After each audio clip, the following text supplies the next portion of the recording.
Hello guys, कैसे हैं आप लोग? सभी लोग, आई होप आप सब लोग ठीक होंगे एंड मैं भी ठीक हूँ। तो इसीलिए मैं कह रही हूँ आप लोग भी ठीक ही होने चाहिए। और हम लोग हमारे चैप्टर 16 कर चुके हैं और आज बात है चैप्टर 17 की, जिसमें हम बड़े ओ की मात्रा का जिक्र करेंगे कि अक्षरों के साथ बड़े ओ की मात्रा का साउंड कैसे आता है और प्रयोग कैसे होता है।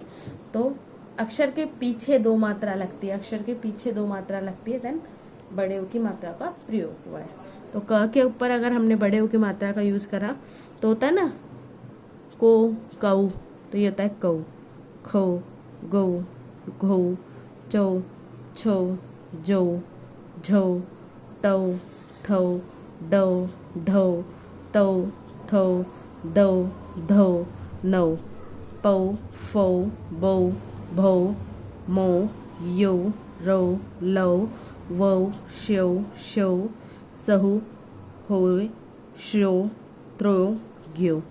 इस तरीके से इसका यूज़ होता है। मतलब पर आप देखेंगे कि बहुत कम ही वर्ड आप लोगों को यहाँ पे मिलेंगे।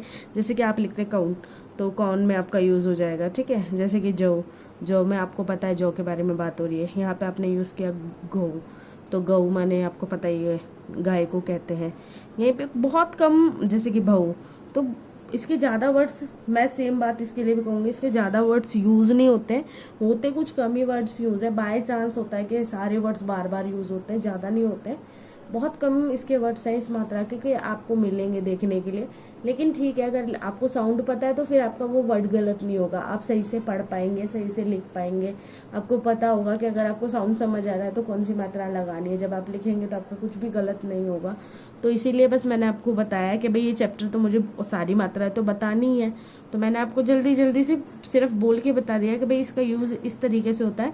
लेकिन आप ध्यान रखिएगा, साउंड को सुनने की थोड़ी अच्छी कोशिश कीजिए। आप अगर 12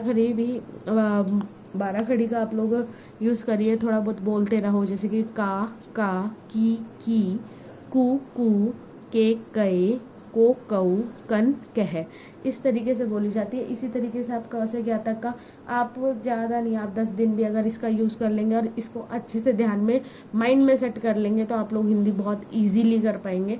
क्योंकि बहुत बच्चों के लिए मैं देख रही हूँ, बच्चे मैथ्स कर रहे हैं, इंग्लिश भी कर रहे हैं, लेकिन वहीं उनको सिर्फ प्रॉब्लम कहाँ आ रही है, हिंदी में। हिंदी में ऐसा भी क्या हो गया कि इतना प्रॉब्लम आ रहा है। तो बस प्रॉब्लम यह है कि साउंड्स को पकड़ नहीं पा रहे, मात्राओं का कैच हो नहीं पा रहा है। तो मात्राओं को ध्यान में रख करके पहले सीख लीजिए कौन सी मात्रा कैसे आ रही है, देन उसके बाद में उसको थोड़ा सा अपने माइंड में सेट कर लीजिए। जैसे आप अपने मोबाइल में है ना, आप अपने फीचर्स को सेट कर लेते हैं। जो आजकल जो पढ़े लिखे लोग नहीं है वो लोग भी फ़ोन बहुत अच्छे तरीके से चला लेते हैं, क्योंकि वो 10 दिन भी अगर उसको यूज़ कर रहे हैं तो वो ध्यान से कर रहे हैं। अगर आप इसी चीज़ को मोबाइल की तरह भी यूज़ कर लेंगे, 12 खड़ी को, या फिर इन चैप्टर्स को लर्न कर लेंगे सारे, तो आपकी हिंदी में कहीं ना कहीं आएगा बदलाव।